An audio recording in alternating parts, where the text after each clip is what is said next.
Assalamualaikum warahmatullahi wabarakatuh. Bertemu lagi dengan saya Bu Heni di mata kuliah TPHP. Hari ini kita akan membahas mengenai organisme penyebab penyakit atau yang biasa disebut dengan istilah patogen. Minggu lalu kita sudah membahas mengenai tanda-tanda dan gejala penyakit tanaman yang disebabkan oleh patogen. Hari ini kita akan membahas macam-macam patogen dan jenis-jenis penyakit yang disebabkan olehnya. Gitu. Langsung saja kita akan bahas. Jadi, di pembahasan kali ini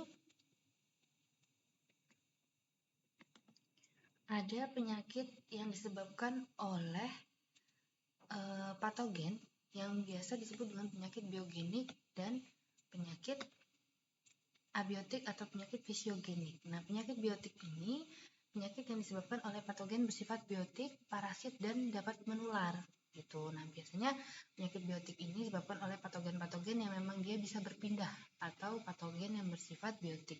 Sementara kalau yang abiotik ini biasanya menimbulkan penyakit fisiogenik atau fisiologis, yaitu penyakit yang disebabkan penyakit patogen yang disebabkan oleh patogen yang bersifat abiotik atau dia tidak hidup, tidak bisa berpindah.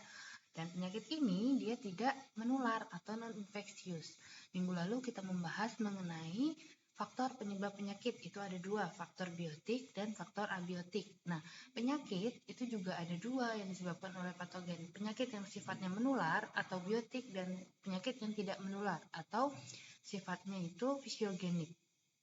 Nah, penyakit yang menular ini biasanya disebabkan oleh adanya perpindahan dari si patogen. Sementara kalau yang non-infeksius atau tidak menular ini biasanya disebabkan oleh faktor abiotik juga, faktor lingkungan dan sifatnya tidak menular atau non-infeksius. Gitu. Terlihat dari bentuk fisiologisnya. Kita akan membahas dulu mengenai penyakit biotik atau menular dan parasitik. Parasitik itu dari kata parasit, berarti dia akan mengambil nutrisi atau mengambil keuntungan dari tanaman inangnya. Seperti itu. Nah, patogen-patogen yang biasa menyebabkan penyakit biotik diantaranya yang pertama adalah fungi. Fungi adalah tumbuh-tumbuhan yang tidak mempunyai klorofil atau biasa kita sebut dengan jamur. Ada beberapa istilah, jamur, fungi, dan cendawan. Kapan itu digunakan sesuai dengan saat kita membicarakan atau sesuai dengan konteksnya. Misalnya fungi itu lebih kepada patogen. Tapi kalau jamur itu lebih kepada general, sementara cendawan itu lebih kepada penyebab penyakit cendawan gitu. Dia yang menyebabkan penyakit. Kalau fungi lebih kepada bahasa-bahasa atau cenderung kepada patogen-patogen, tapi secara umum, patogen secara umum. Kalau cendawan itu lebih kepada spesifik penyakit yang disebabkan oleh cendawan, penyakit yang disebabkan oleh cendawan, seperti itu ya. Nah, kalau misalnya jamur itu lebih kepada tanaman-tanaman yang tidak berklorofil, tapi secara general. Kemudian virus. Virus adalah jasad yang berada di antara benda mati dan benda hidup. Mohon maaf, ini ada kesalahan penulisan. Virus ini biasa dibawa oleh vektor. Kemarin kita sudah membahas sedikit mengenai virus yang dibawa oleh hama wereng. Vektornya itu wereng, begitu. Tapi virusnya itu bisa macam-macam, tergantung si wereng itu membawa virus apa. Dan ini harus diamati atau kita bisa melihat virus itu menggunakan mikroskop yang super canggih, seperti itu. Virus ini bisa berpindah dan berada pada satu tempat dalam jangka waktu yang lama. Misalnya virus itu dibawa oleh vektor, kemudian vektornya pergi, tapi virusnya tertinggal. Dan dia ketika kondisi lingkungannya itu sesuai dengan cara tumbuhnya, maka dia akan hidup dan berkembang. Virus ini mudah sekali menyebar. 2 tahun lalu kita merasakan, selama 2 tahun kita merasakan virus corona ya, mohon maaf ini out of the box, sebagai contoh saja, dan itu menyebarnya sangat mudah melalui aerosol, melalui lingkungan kita, benda-benda yang dia pegang itu sangat mudah menyebar. Itulah sifat dari virus, sangat mudah menyebar. Dan pengendalian virus ini kita kendalikan dari mulai vektornya dulu atau pembawanya, seperti itu. Dan harus ada ketahanan terhadap virus tersebut. Misalnya daya tahan tubuh tumbuhan, daya tahan tumbuhan tersebut terhadap virus. Kemudian kalau di manusia kita harus menjaga daya tahan tubuh agar terhindar dari virus, seperti itu. Imun yang bisa melawan virus tersebut. Selanjutnya ada bakteri. Bakteri itu sudah kita ketahui ya, sangat familiar di lingkungan kita. Bakteri ini sangat mudah menyebabkan infeksi, sangat mudah menyebabkan kontaminasi, seperti itu. Dia bukan tumbuhan, tapi hewan. Ini mohon maaf ada kesalahan penulisan. Jadi dia hewan bersel satu dan berdinding sel terdiri dari gugusan nitrogen. Seperti itu. Selanjutnya yang bersifat parasit, ini ada nematoda. Nematoda itu hewan yang bergerak aktif, lentur, dan berbentuk seperti tabung yang hidup pada permukaan yang lembab atau lingkungan yang berair. Contohnya seperti cacing. Ya, cacing itu tidak semua menyebabkan parasit atau tidak semua disebut nematoda.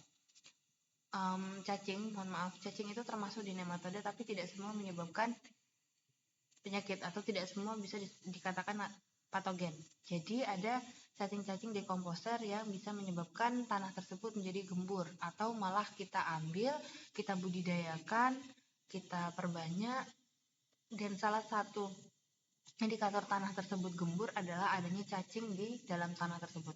Tapi ada beberapa cacing atau nematoda yang memang menginfeksi akar. Seperti minggu lalu sudah kita bahas mengenai akar tanaman yang terinfeksi nematoda.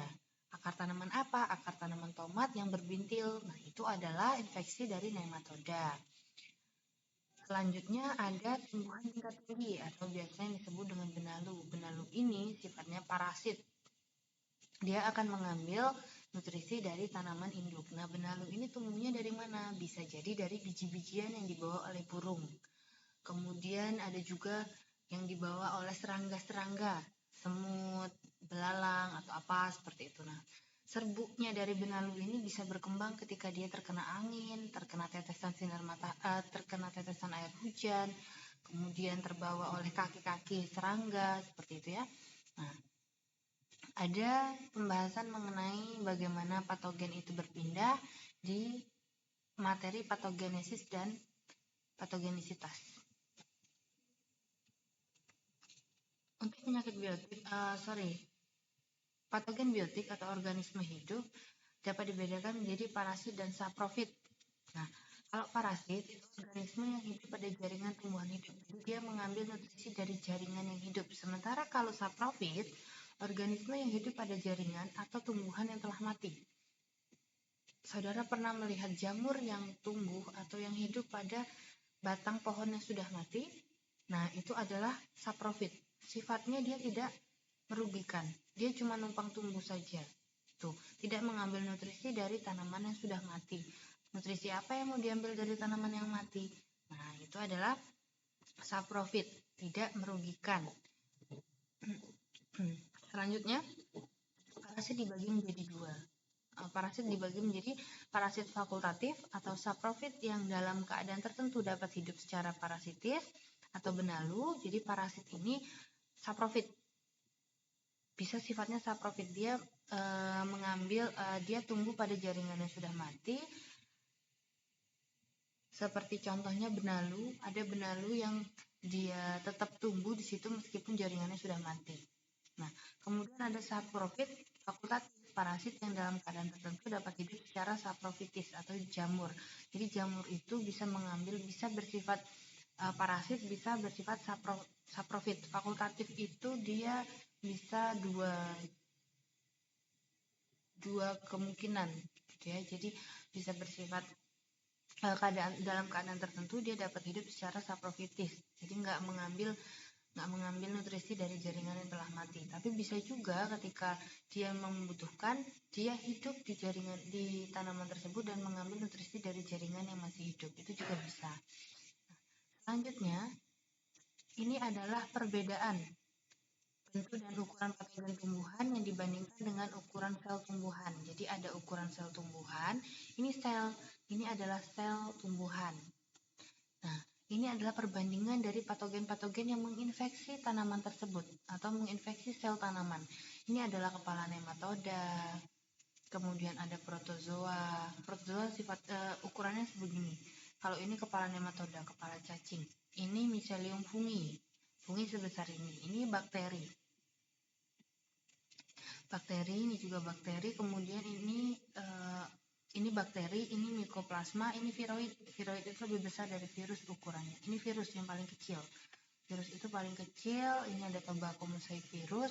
Nah, jadi Saudara bisa bandingkan sendiri ketika satu sel tanaman ini, satu sel tumbuhan ini diinfeksi oleh berbagai macam patogen, itu patogen mana sih yang paling mudah masuk dan patogen mana yang paling terlihat seperti itu. Yang mudah masuk adalah virus.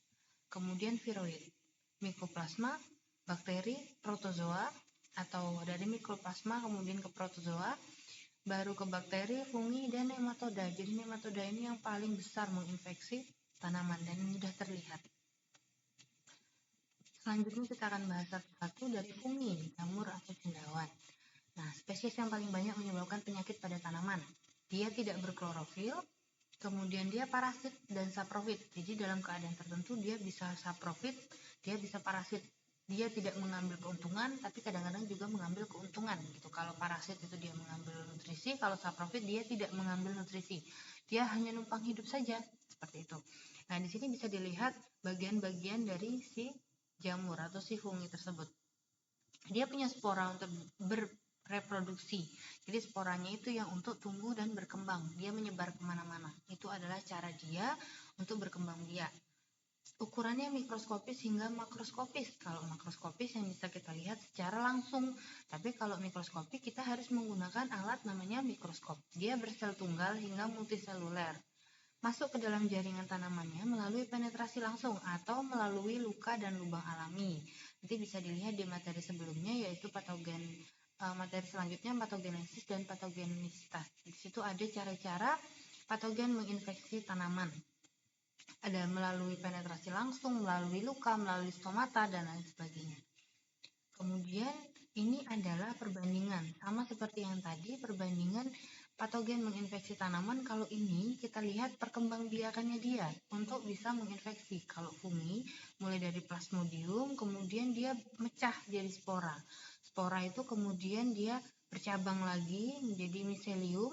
Nah, akhirnya menjadi sebuah koloni. Ini adalah macam-macam sporanya. Ini yang berkembang nanti yang menjadi alat perkembangbiakannya dia. Kalau bakteri, morfologi dan flagellation. Nah, ini flagellata ya, flagellatanya ini. Yang ada benang kecil ini flagellata, kayak tangan-tangannya dia itu. Nah, kemudian ada Molycotus. Morfologinya kemudian dari satu, kemudian dia berkembang, berpisah, dan akhirnya dia bisa menjadi banyak organisme, organ ya. Organ itu tandanya hidup. Kemudian ada parasitic higher plant, jadi tanaman tingkat tinggi. Di sini ada dodder, kemudian macam-macam parasit-parasit yang menginfeksi tanaman, kemudian dia mengambil nutrisi sehingga tanamannya mati. Pernah melihat bahwa tanaman jeruk yang diinfeksi atau dihinggapi oleh parasit kemudian dia akan mati kering seperti itu. Nah, parasit di tanaman jeruk itu yang menyebabkan tanaman jeruk jadi kering. Bisa juga pada tanaman mangga, bisa juga pada tanaman rambutan gitu. Jadi parasit itu mudah sekali menyebabkan tanaman menjadi kering. Ada virus. Nah, morfologinya seperti ini. Kemudian ada nematoda. Ini ketika dia dewasa, ketika dia telur, kemudian ini udah siap berkembang. Nah, ini protozoa flagellatanya juga ada. Nah, seperti ini ya. Jadi, ini adalah cara-cara mereka ataupun proses mereka dalam berkembang biak. Ini contoh fungi patogen. Jadi, fungi yang menginfeksi ataupun dari biakan murninya, kemudian berubah jadi miselium atau sporanya terlihat seperti ini dan menyebabkan gejala penyakit. Ini nekrosis ya. Seperti terbakar. Kemudian ada rhizotonia. Ini sporanya atau miseliumnya, kemudian dia menyebabkan hawar pelepah pada tanaman padi. Ini juga pada tanaman padi yang disebabkan oleh fusarium. Biasanya layu fusarium itu bisa di tanaman padi, kemudian di tanaman tomat gitu ya. Ini adalah contohnya, contoh miseliumnya. Jadi kalau diperbesar menggunakan mikroskop, dari biakan murni ini terlihat miselium sporanya seperti ini. Gitu. Selanjutnya, ini ada bakteri. Kita akan membahas bakteri. Nah, ini adalah bagian-bagian dari bakteri dan flagellatanya. Seperti tangannya, seperti itu. Ada kapsul, dinding sel, membran plasma, sitoplasma, ribosom, plasmid, pili. Gitu. Ini adalah bagian-bagian dari bakteri. Kemudian bakteri ini bagaimana cara menginfeksi tanamannya? Atau bagaimana sih patogen dari bakteri ini menginfeksi? Masuk ke dalam jaringan tanaman melalui luka, kemudian lubang alami atau stomata, lentisel, nektaria, seperti itu ya. Bakteri ini bisa bertahan hidup pada sisa-sisa tanaman pertanian, tanah, biji, dan tanaman hidup. Bakteri ini gampang dormansi kalau pada biji ya, dia gampang pingsan kemudian dan gampang aktif. Bakteri pada EM4 itu dibuat pingsan. Gitu. Jadi kenapa kalau misalnya mau diperbanyak, dia harus ditambahkan gula terlebih dahulu karena gula itu makanannya bakteri. Selama dia disimpan agar dia tidak bertambah banyak dan tidak menimbulkan gas di dalam botol EM4, itu dia dibuat bagaimana kondisinya itu agar pingsan kayak gitu. Gampangnya ngomong pingsan ya gitu. Jadi ada beberapa nutrisi ataupun kondisi yang diturunkan agar dia tidak bisa hidup dan berkembang gitu. Jadi sifatnya dorman. Bakterinya pingsan biar dia tidak berkembang. Kalau berkembang ada aktivitas, maka oksigen ataupun karbon dioksida di dalam tabung botol itu akan banyak dan menyebabkan tabung itu menggelembung. Bisa jadi ketika dikirim atau ketika didistribusikan itu akan pecah. Makanya kalau POC, kalau saudara membuat POC itu harus sering-sering dibuka atau dibuat saluran atau selang seperti itu agar tidak pecah. Itu ya, itu adalah aktivitas dari bakteri-bakteri yang di dalam. Mikroorganisme bersel satu atau uniseluler tidak punya inti sejati atau dia sifatnya prokariot. Dia bisa membelah diri, kemudian bentuk selnya ada apa? Batang atau basil, bulat atau kokus, spiral, dan koma atau vibrio, juga benang, filamen. Selanjutnya ada tumbuhan tingkat tinggi atau benalu. Nah ini kalau misalnya di luar negeri itu dia disebut benalu, tapi di Indonesia jarang sekali ini ditemukan. Ada lebih dari 250 spesies memparasit tumbuhan lain. Dia masuk ke dalam jaringan tanaman melalui penetrasi langsung.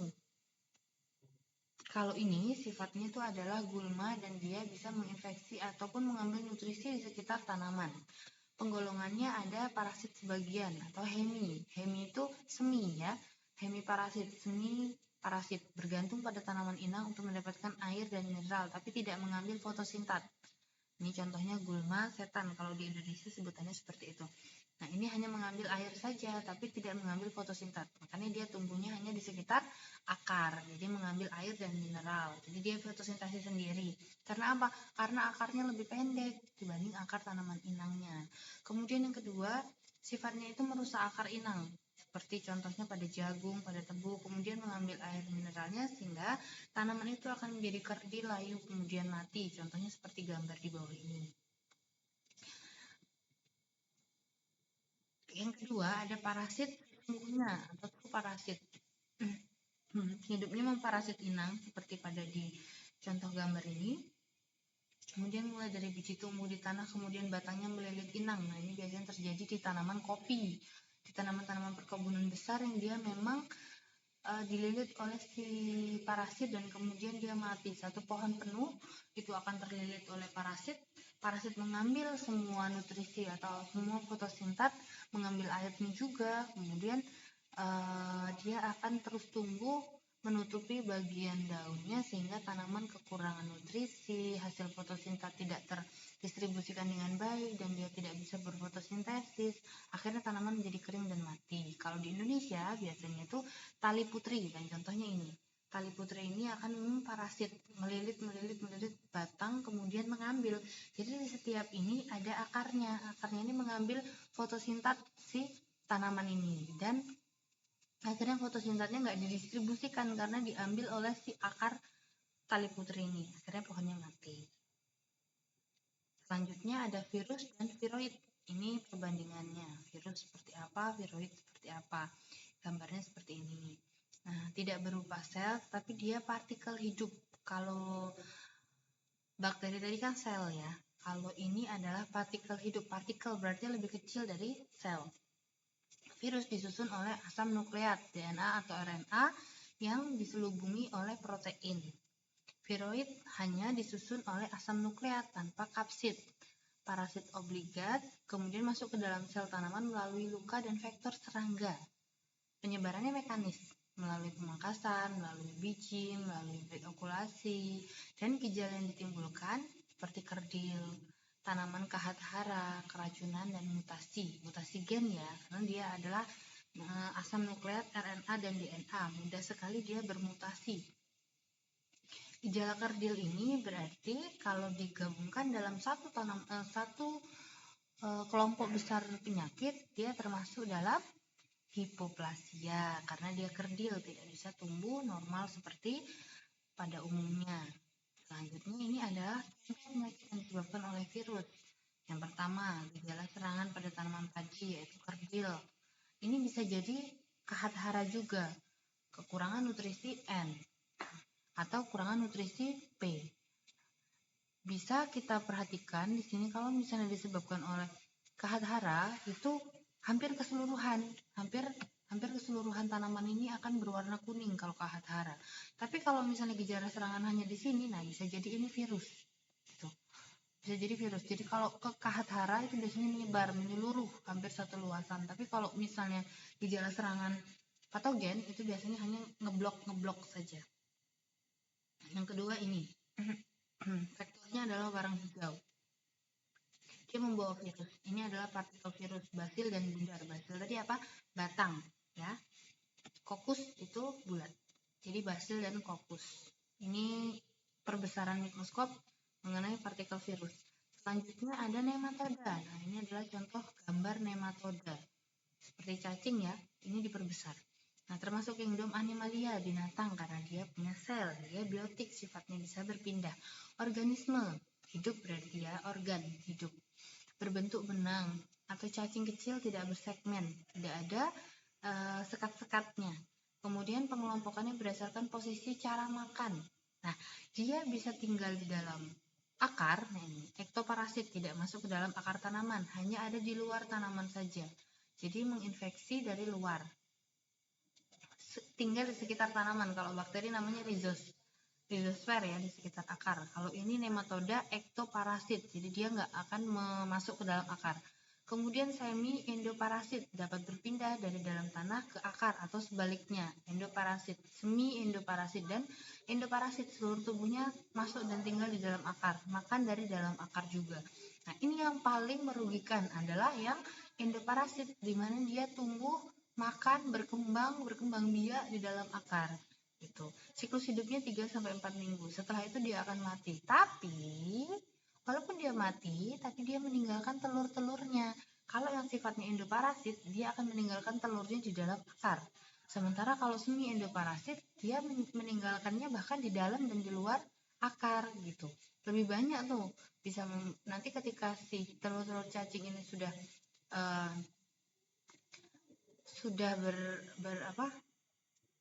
sudah pecah, kemudian ada anak-anak cacing yang sudah bertelur-telurnya sudah pecah dan menghasilkan anak-anak cacing di luar akar bisa masuk ke dalam akar, kemudian yang di dalam akar dia sudah bisa mengambil nutrisinya sehingga sangat merugikannya semi endoparasit. Kalau yang ektoparasit dia hanya tinggal di luar akar saja gitu. Dia tidak merusak tapi dia sifatnya mengganggu seperti itu. Selanjutnya